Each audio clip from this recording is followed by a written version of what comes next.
Hoje, a gente vai mergulhar num arquétipo fascinante, o do mago integrado. A ideia aqui é entender ele como um modelo, sabe? Um modelo para a gente agir no mundo com mais consciência, mais eficácia e, principalmente, mais integridade. Vamos desvendar esse conceito juntos. E para começar, fica uma pergunta no ar. O que afinal define a verdadeira maestria? Será que é ter mais poder? Mais controle? Ou será que é alguma outra coisa? Esse arquétipo que a gente vai explorar hoje traz uma perspectiva bem diferente sobre isso. Olha só, bem no coração do mago integrado, a gente encontra esse contraste aqui. De um lado, tem aquela tentativa de forçar o mundo, sabe? Uma ação que nasce da insegurança, da necessidade de provar algo. E do outro lado, tem uma abordagem totalmente diferente, a de dialogar com o mundo, agindo a partir de um alinhamento interno, de uma confiança serena. É esse segundo caminho que define o mago. Então, nossa primeira parte é sobre a natureza da presença desse mago. O poder dele não vem da força bruta, de jeito nenhum. Vem de um estado interno muito particular. E aqui está a definição central. Ser um mago integrado é um estado em que a energia pessoal se transforma em presença eficaz. Mas o que é genial aqui é essa ideia de alinhamento.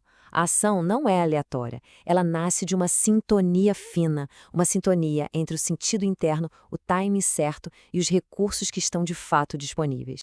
Então, o pulo do gato está na motivação. A ação não é para provar poder para ninguém, não é para controlar o mundo. E também não é para sustentar uma imagem de competência. A ação acontece simplesmente porque a pessoa sabe o que está fazendo e, mais importante ainda, por que está fazendo. É uma virada de chave fundamental, do foco externo para o foco interno. Ok, vamos avançar para ver como isso se constrói na prática. Tudo começa com um alicerce interno que é essencial, a clareza.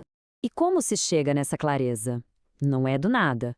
O caminho passa por 4 passos, bem práticos. Primeiro, um contato honesto com os próprios desejos, o que se quer de verdade. Depois, tomar decisões conscientes e, claro, sustentá-las. Em seguida, definir metas realistas, sabendo quais são os recursos e o contexto. E, por fim, cultivar a coerência, alinhando o que se pensa, o que se diz e o que se faz. E o benefício psicológico desse trabalho todo, nossa, é imenso. Essa clareza ajuda a reduzir aquele ruído mental, sabe? Diminui aquela ambivalência que às vezes paralisa a gente e fortalece a sensação de autoria sobre a própria vida. É aquele sentimento de, ok, agora eu sei o que estou fazendo. Bom, agora que a gente entendeu a base interna, vamos ver como essa clareza toda se traduz em ação lá no mundo. A ação do mago integrado tem qualidades bem específicas. Esse slide aqui ilustra a diferença de um jeito brilhante. Num estado não integrado, a pessoa confunde potência com pressão. Tenta forçar a realidade, ignorar os limites. Já o mago integrado, ele entende que agir bem é agir na medida certa. Ele dialoga com a realidade, respeita os ritmos dela. E essa citação, nossa, ela resume tudo.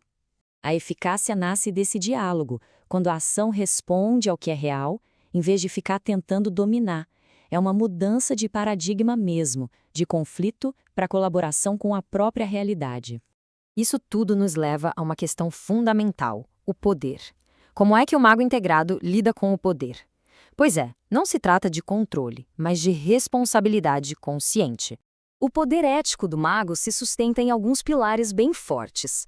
Primeiro, a responsabilidade pelo impacto das próprias ações. Segundo, o respeito pelos limites dos outros. Terceiro, a transparência na comunicação, sem joguinhos escondidos. E, por último, uma autoridade que simplesmente emerge da coerência e não da imposição. E aqui tem uma das ideias mais potentes do material. O mago integrado não renuncia ao poder. Ele não acha que poder é algo sujo ou que deve ser evitado. Pelo contrário, ele o habita. Mas ele o habita com ética. Ele o transforma. E o resultado disso? A influência se transforma em cuidado, a ação se torna construção e a eficácia vira algo que sustenta a vida, em vez de subjugar. É um poder que cria, que constrói, em vez de destruir. Vamos então para a nossa sessão final, que meio que amarra tudo o que a gente viu. O mago integrado é aquele que consegue construir a ponte entre o mundo interno e o mundo externo. O grande desafio é justamente mediar esses dois mundos, né? De um lado, o mundo interno, que é a fonte do sentido, das ideias, da intuição, o invisível. e do outro, o mundo externo, que é o campo da ação, dos limites, da realidade, o concreto.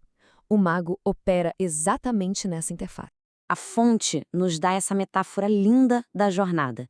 Pensa assim, o louco confia no salto de fé, ele se joga. O mago, por sua vez, aprende a construir a ponte entre o sonho e a realidade. Mas é o mago integrado que finalmente atravessa essa ponte, unindo os dois mundos de verdade. No fundo é isso. O mago integrado permite que o invisível, a ideia, o sentido, a intuição, desça aqui para a terra, para o concreto, sem perder a alma no processo. Ele consegue traduzir o abstrato em ação que tem significado. Para concluir, essa frase resume perfeitamente a essência. O foco não está na performance, na aparência, em impressionar os outros. O foco está na realização. Silenciosa, eficaz, não precisa de aplauso, porque a recompensa é o próprio ato de realizar. E para fechar, fica uma pergunta para reflexão. Onde na vida hoje uma presença mais consciente pode transformar um simples gesto? Onde é possível aplicar, mesmo que num pequeno detalhe, essa maestria silenciosa?